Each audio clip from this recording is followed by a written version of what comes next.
ये सरकार, आप इससे उम्मीद रखो कि ये बेटी बचाओ बेटी पढ़ाओ का नारे देके आपकी रक्षा करेगी, आपकी भूल होगी। ये कि लड़कियों को हमें शुरू से एक मार्शल आर्ट की ट्रेनिंग देनी चाहिए। नारों की और जुमलों की सरकार है, अभियान किसी विषय में नहीं चलाती। अभियान तो केवल हिंदू एजेंडे पर चलाती है, नहीं बनेगी। मेरा अपना मानना यह है कि जो लोग लड़कियों के साथ में इस तरह का अपराध करते हैं उनको सड़क पे खड़ा करके बीच में से चीर देना चाहिए। यही उनका इलाज है, इसके अलावा दूसरा कोई इलाज नहीं। क्योंकि बीजेपी के पास धर्म और जाति की राजनीति के अलावा कुछ है नहीं, हिंदू मुस्लिम के अलावा तो कुछ है नहीं उनके पास में।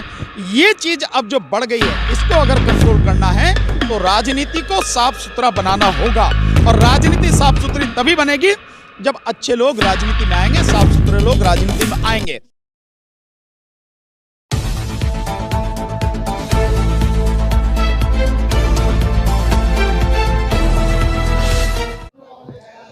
नमस्कार, मैं प्रिया त्यागी और आप देख रहे हैं एमजे खबर। जिस तरीके से गाजीपुर बॉर्डर पर 3 महीने पूरे होने ही वाले हैं किसान आंदोलन को लेकर, यहाँ पर हमारे साथ मौजूद हैं सुप्रीम कोर्ट के एडवोकेट भानु प्रताप जी। तो हम उनसे ही बात करेंगे जिस तरीके लड़कियों के साथ जो घटनाएं घट रही हैं, आए दिन लड़कियों के साथ बर्बरता की खबरें आती हैं, और अभी उन्नाव में रिसेंटली जो केस हुआ है उस पर उनका क्या कहना है? नहीं, जो उन्नाव में हुआ है निश्चित रूप से बहुत दुखद है। और इससे इतना तो पता लग ही रहा है कि जो उत्तर प्रदेश सरकार है सिर्फ कहने के लिए है, बाकी लोगों पर अत्याचार, विशेषकर बच्चियों पर अत्याचार रुक नहीं रहे हैं, लगातार हो रहे हैं।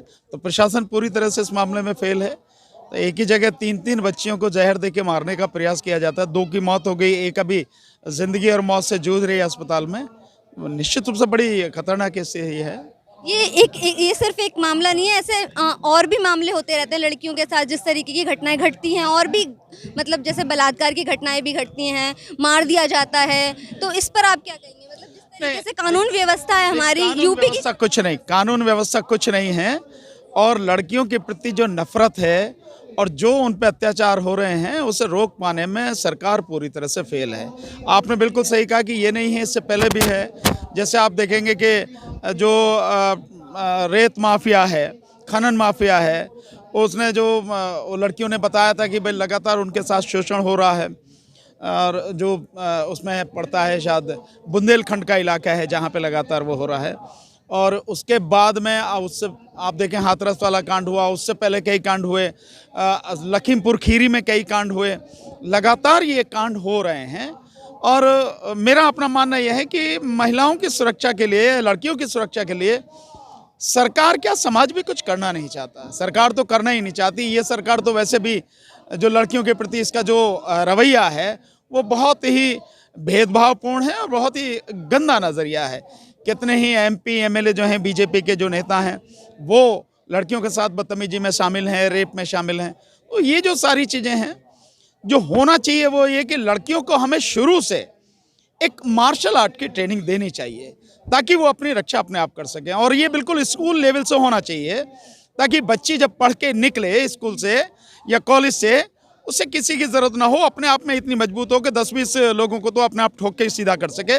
और ये मार्शल आर्ट से संभव है।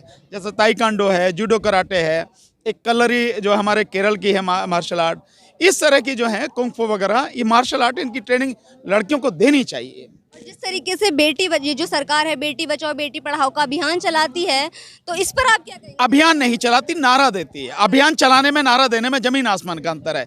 ये केवल नारों की और जुमलों की सरकार है, अभियान किसी विषय में नहीं चलाती। अभियान तो केवल हिंदू एजेंडे पर चलाती है। इस देश को हिंदू राष्ट्र घोषित करना, इसी के लिए अभियान चला रही है। बाकी सब पे केवल चर्चा करती है, जुमलेबाजी करती है, प्रचार करती है और कुछ नहीं करती है। तो ये सरकार, आप इससे उम्मीद रखो कि ये बेटी बचाओ बेटी पढ़ाओ का नारे देके आपकी रक्षा करेगी, आपकी भूल होगी। क्योंकि मोदी जी का और मोदी सरकार का जो सारा ट्रैक है, जो भी वो कहते हैं वो उन्होंने किया नहीं, और जिसे मना करते हैं वो उन्होंने जरूर किया है। ये उनका ट्रैक है। जिस तरीके से यूपी की जो कानून व्यवस्था है बहुत ही ज़्यादा, मतलब सही नहीं है। लड़कियों की मामला ले लो या कोई भी अपराध का मामला ले दो, सब भी है। मध्य प्रदेश है, सभी जगह है, ऐसा कहीं भी नहीं है कि किसी में कम या किसी में ज़्यादा, पर हैं सभी जगह। लेकिन उसके लिए जिम्मेदार तो कम से कम उस सरकार को तो होना ही चाहिए जो बेटी बचाओ बेटी पढ़ाओ का नारा कहती है, जो बहुत अच्छी गवर्नेंस की बात करती है, उसको तो जिम्मेदारी लेनी चाहिए। लेकिन ऐसा है तो नहीं। और जिस तरीके से जैसे जो भी लड़कियों के साथ होता है उसमें एक चीज़ जोड़ देते हैं, ये दलित लड़की है, ये किस हद तक सही है? दलित की है, पंडित की है, कोई भी लड़की देखिए, तो लड़की तो लड़की है, चाहे वो आप उसको कोई नाम दे दीजिए, किसी भी जाति से जोड़ लीजिए। हाँ, ये बात सही है कि दलित समाज के बच्चियों के साथ में बहुत ज्यादा अपराध हो रहे हैं। और मैं आपको आज जो बात कहने जा रहा हूं, हो सकता है ये हिंसा का प्रतीक हो, लेकिन मैं अपने अनुभव से कहता हूं, 27 साल से फौजदारी की वकालत कर रहा हूं मैं। ये अपराध लगातार बढ़ते जा रहे हैं। आपने देखा होगा जो दिल्ली में बड़ा भयानक कांड हुआ था, मुझे नाम उसका ध्यान नहीं आ रहा, कौन सा कांड था वो, निर्भया कांड जो दिया गया था। उसके बाद कानून भी बहुत सख्त हुए, बावजूद उसके ये अपराध लगातार बढ़ते जा रहे हैं, ये कम नहीं हो रहे। इसका मतलब ये है कि केवल कानून से बात नहीं बनेगी। मेरा अपना मानना यह है कि जो लोग लड़कियों के साथ में इस तरह का अपराध करते हैं, उनको सड़क पे खड़ा करके बीच में से चीर देना चाहिए। यही उनका इलाज है, इसके अलावा दूसरा कोई इलाज नहीं उनका। जिस तरीके से कानून बनाए जाते हैं, मोदी सरकार ने भी नए नए कानून बनाए हैं लड़कियों की सुरक्षा को लेके कि फांसी दे दी जाएगी, ये दे दिया जाएगा, तो इससे लोगों में अभी तक डर नहीं है। नहीं, देखिए, जो ऐसा कौन सा कानून लाया जाए कि लोगों में डर हो? कानून जो बना रहे हैं उसका सही इम्प्लीमेंटेशन नहीं हो रहा। अगर इम्प्लीमेंटेशन सही हो तो शायद कानून का असर पड़े। कहीं भी अपराध हो रहे हैं, आप देखें कि पुलिस वाले रिपोर्ट नहीं लिखते हैं। किसी लड़की के साथ में छेड़छाड़ हुई, लड़की ने जाके बताया, पहले तो बड़ी मुश्किल से बताते हैं, फिर भी अगर जाके बताया तो पुलिस वाले रिपोर्ट नहीं लिखते हैं, उसको तरह तरह के नाम देते हैं, यहां तक कि और भी ज्यादा वो हरास करते हैं। और बाद में जब घटना इतनी भयानक घट जाती है, कहीं हत्या हो जाती है, रेप हो जाता है, तब भी बड़ी मुश्किल से जाके पुलिस रिपोर्ट लिखती है। पहले ही स्टेप पर जब शिकायत आई है, उसी समय क्यों नहीं एफआईआर लिखी जाती है, क्यों नहीं कार्रवाई होती है, क्यों नहीं उनको गिरफ्तार करके उनको जेल में डाला जाता है, क्यों नहीं होता है सब कुछ? नहीं, बिल्कुल लापरवाही, मैं वही का बात कर रहा हूं। इम्प्लीमेंटेशन नहीं है, कानून बने हैं लेकिन लागू प्रॉपर तरीके से नहीं है। पुलिस का जो काम है, प्रशासन का जो काम है, वो उसे करना चाहिए, उसे वो कर नहीं रहे हैं। अगर सही तरीके से कानून लागू हो जाए तो शायद रुक जाएं, लेकिन होता नहीं है। फिर क्या काम करते हैं, जैसे आप देखें हाथरस वाले कांड में पुलिस ने बहुत कोशिश की, 4 दिन तक पूरा गांव सील करके रखा। उस 4 दिन में उस परिवार को बहुत बुरी तरह से डराया धमकाया, उसको पैसे का लालच दिया, और सबूत जो थे एक एक करके सारे सबूत खत्म कर दिए गए। हुआ नहीं हुआ, यहां तक कि लड़की की लाश भी परिवार वालों को नहीं दी, पुलिस ने अपने आप तेल डाल के उसको जला दिया, मतलब अंतिम संस्कार भी उस लड़की का नहीं हुआ। ये जो सारी चीजें हैं, ये सब चीजें इस बात को सिद्ध करती हैं कि कानून बनाने से नहीं, कानून का प्रॉपर तरीके से इंप्लीमेंट हो, ये सुनिश्चित करना जरूरी है, जो अब तक सरकारें कर नहीं रही। और वो उसका बहुत सीधा है कि लड़कियों के प्रति उनका रवैया जो है ना, वही पुरानी सोच, बहुत गंदी सोच, इस वजह से वो नहीं होता। कैसे होगा इम्प्लीमेंटेशन? सरकार तो अपने टाल देती है एक तरीके से। कोई भी सरकार आती है, मैं ये नहीं कहूंगी एक बीजेपी या कांग्रेस को लेके, कोई भी सरकार आती है, वो इस तरीके की लापरवाही देखने को हर जगह मिलती है, चाहे कोई भी सरकार रही हो। नहीं, तो इसका मतलब ये होगा कि सरकार जो लापरवाही करती है, अगर सरकार में अच्छे लोग हों, सरकार में पढ़े लिखे और लोगों के प्रति या देश और जनता के प्रति संवेदना रखने वाले लोग हों, तो शायद कुछ अच्छा हो। इसीलिए मैं बार बार कहता हूं कि राजनीति में अच्छे लोगों को आना निहायत जरूरी है। अगर अच्छे और काबिल लोग आएंगे, योग्य लोग आएंगे, तो कुछ अच्छा होगा। अगर नहीं आएंगे तो गुंडे की भरमार है। आप देखें, लोकसभा में देखें, करीब 234, 543 में से 234 जो एमपी हैं, उन पे आपराधिक मुकदमे चल रहे हैं, बड़े संगीन मुकदमे हैं, रेप के भी हैं, कत्ल के भी हैं, अटेम्प्ट टू मर्डर के भी हैं, इस तरह के मुकदमे। और इसी तरह से अगर आप एमएलए में देखें तो तकरीबन 5000 एमएलए में से करीब 1150 एमएलए ऐसे हैं जिनके खिलाफ इस तरह के मुकदमे हैं। अगर ये लोग नेता बनेंगे, यही कानून बनाने वाले होंगे, यही कानून को लागू करवाने वाले होंगे, तो कैसे कानून बनेगा, कैसे लागू होगा? इसीलिए बार बार कहता हूं कि राजनीति से नफरत करने की जरूरत नहीं, राजनीति को समझने की जरूरत है, राजनीति में अच्छे लोगों को आने की जरूरत है। अगर नहीं होंगे, अच्छे लोग नहीं होंगे, तो अच्छी नीतियां नहीं बनेंगे, ना नीतियां बनेगी, ना इंप्लीमेंट होंगी। बिल्कुल, जिस तरीके से राजनीति की अगर हम बात करें, तो राजनीति में इस समय जो राजनीति हो रही है, हिंदू मुस्लिम इस तरीके की राजनीति और धर्म की राजनीति हो रही है, ये किस हद तक सही है? राजनीति को गलत वे में ये सही कहा है, धर्म की, जाति की राजनीति थोड़ी होती है। नहीं हो रही है तो इसीलिए ये गलत है ना जो हो रही है, इसको सही करने की बात है ना। ये तो अब से थोड़ी हो रही है, ये तो पिछले 70 साल से हो रही है ये सारी चीजें। अब बहुत ज्यादा बढ़ गई है क्योंकि बीजेपी के राज में, बीजेपी के पास धर्म और जाति की राजनीति के अलावा कुछ है नहीं, हिंदू मुस्लिम के अलावा तो कुछ है नहीं उनके पास में।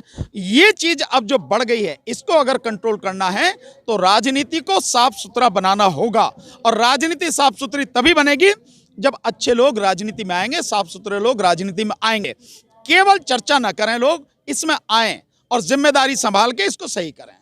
और जिस तरीके से मतलब अगर मोदी सरकार की हम बात करें तो उन्होंने तो राम मंदिर बनाने के ऊपर वोट ली थी, और राम मंदिर अब बन भी रहा है तो लोगों को तो कोई परेशानी नहीं। कुछ लोग ये भी कह रहे हैं हमें कोई दिक्कत नहीं है, चाहे कितनी महंगाई हो जाए। अगर आज आटा आपको 20 रुपए मिल रहा है और कल आपको 30 रुपए मिलने लगे, असर नहीं पड़ेगा। जो तेल आज 100 रुपए मिल रहा है, ये तेल 2013 में और 14 में जो है ये 70 रुपए 72 रुपए था।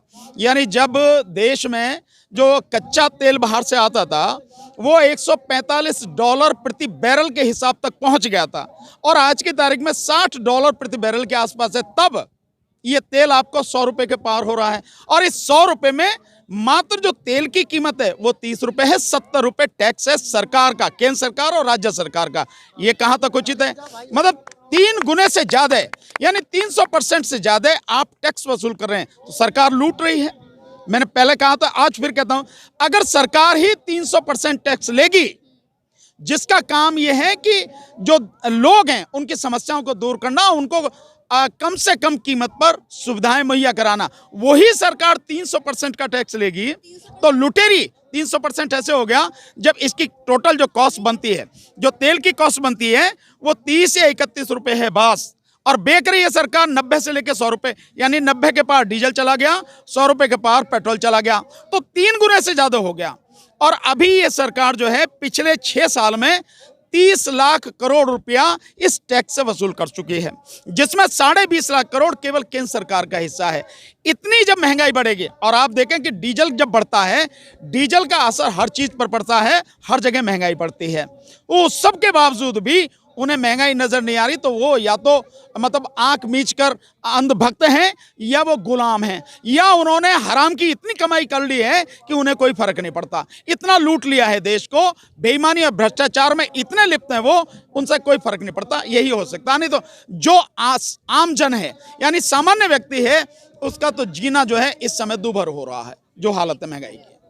तो आप देख सकते हैं कि जिस तरीके से यहाँ पर यूपी में क्राइम बढ़ते जा रहे हैं, यूपी की बात क्या करें, हम हर जगह की देश में बात कर सकते हैं, जिस तरीके से क्राइम लगातार बढ़ता जा रहा है, चाहे वो लड़कियों के मामले में आप देख सकते हैं, चाहे बेटी बचाओ बेटी पढ़ाओ, कई तरीके से यहाँ पर विफल है, क्योंकि बेटियों के साथ लगातार अपराध की घटनाएं बढ़ती जा रही हैं।